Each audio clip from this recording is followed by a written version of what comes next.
Nina Cartier's essay, Black Women on Screen as Future Texts.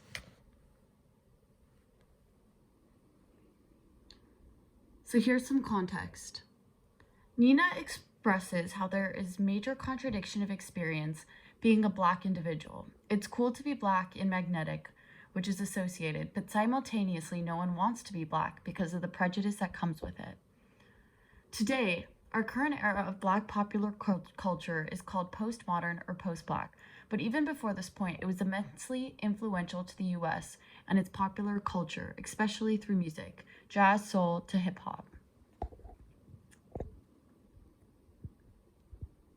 Future texts.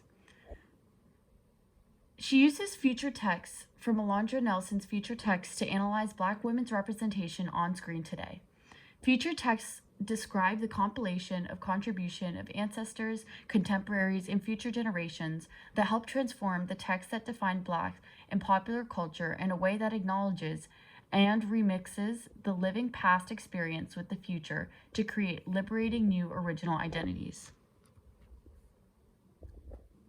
Media and acting. The opportunity to engage in a variety of acting roles for Black actors is far more limiting, since there's still discrimination not only in the industry but society. The lack of power and influence limits possibility and opportunity. The lack of roles, and thus the wider spectrum that is Blackness, is ubiquitous.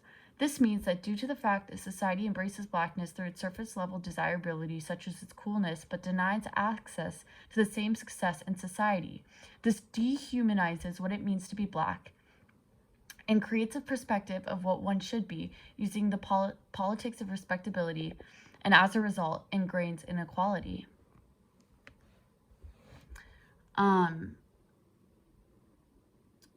So here I have a bunch of infographics discussing Black talent and media. So Black talent is twice as likely to be funneled into race-related movies, which are the least funded. Black talent is underrepresented in film, particularly off-screen as well, which again affects opportunity. White actors receive more opportunity for lead roles early in their careers than Black actors do, and the gap only widens over time. Black actors are disproportionately typecasted into certain roles, such as being gang members or thugs in movies. Black men in media and in acting. There's a stark difference in media's representation of Black women and Black men. The patriarchy allows for men to adopt roles of power, but not without a struggle, usually. The patriarchy itself gives a platform for a Black man to have stability through a fixed position of being a man, and that same stability is not there for Black women, as there's always something lacking for Black women, because she's not a man, but she's also not a plethora of other things, and so therefore she's undesirable to many. Here are some infographics I included of the highest paid Black actors in Hollywood, and all of them are men. And common parts in movies by gender, as you can see, men get parts that are more powerful and demanding, whereas women are receptionists or dancers or prostitutes.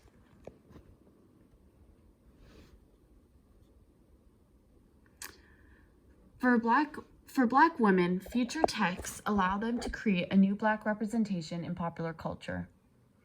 Using future text allows them to expand typical representation of Black femaleness on screen by extending the meaning of what Blackness is as a spectrum and not being fixed, which unearths deep ideological struggles such as patriarchy and racism against things like class and sexuality as well. A Black woman is a future text, always in a perpetual development of becoming something, and putting behind negative stereotypes while attempting to adhere to present standards of beauty and ideals, while also looking into a future of true liberation, all clashing together.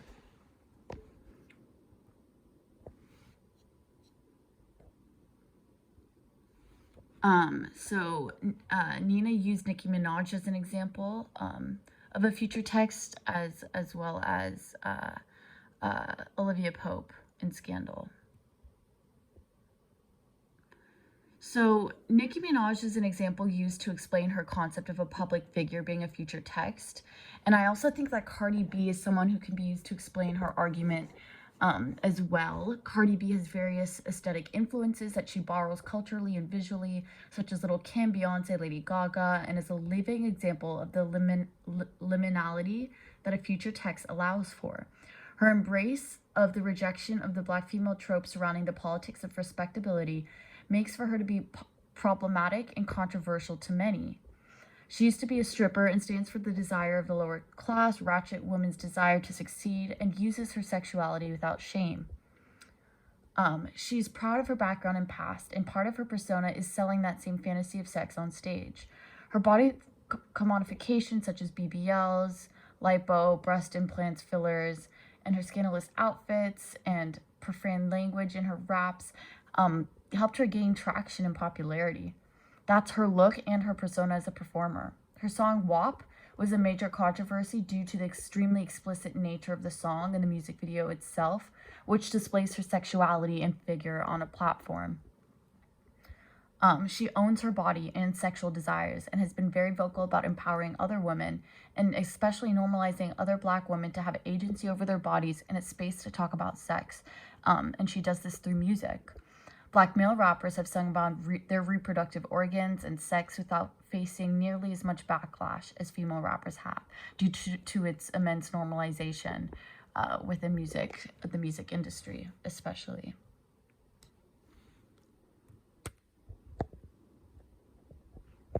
Kamala Harris. So Cartier discusses why politics of responsibility can be made out to be attractive as well. Kamala Harris is can be seen as an example of the role models that many may look up to, that she follows through politics of responsibility and her traits of power and success that has come from. And her presentation of self is very much so not accidental. She straightens her hair, wears predominantly suits or elegant clothing to put forth this curated image of professionalism. Outside of her obviously incredible and amazing victory as the first black female vice president,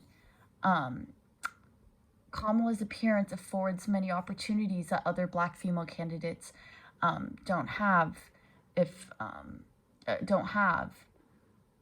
She was put on Hill's 50 most beautiful list. And other black women in government, like Stacey Abrams, has claimed that people don't think she's a viable candidate because she's a black woman with natural hair. And one can see the stark difference in treatment between these women, which has nothing to do with necessarily their policies or beliefs, but shaped by appearance and genetic makeup, which is seen through their obvious contrast in how they're treated. Kamala's on the cover of Vogue, and on the 50's most beautiful list. Society embraces Euro-American standards of beauty, and so some female candidates use self-representation in order to go against stereotypical tropes, in an attempt to present themselves as more appealing and digestible. And Kamala has also lighter skin, and many politicians, especially black politicians, are aware of how colorism affects candidacy and for voters. Her shoot for Vogue and the lighting made her appear far lighter than she already was. And she was also deeply criticized for not being formal enough in her shoot. She was wearing sneakers, which kind of went against this image to go along with politics of responsibility. She was not seen as proper enough, and a failure to appease politics of responsibility. Black women's beauty is deeply related and rooted into stereotypes, and voters tend to favor non-Afrocentric appearances, and therefore many candidates may conform to Eurocentric beauty standards and even interests. She includes her sorority and its colors in the shoot in her candidacy to appeal to possibly white voters, but also black ones, because the sorority was a black sorority. This media representation of Kamala for Vogue shows how, regardless of her control over her image, due to sociocultural constructions, her appearance and image can be manipulated and picked apart and interpreted in a way that is racialized and stigmatizing,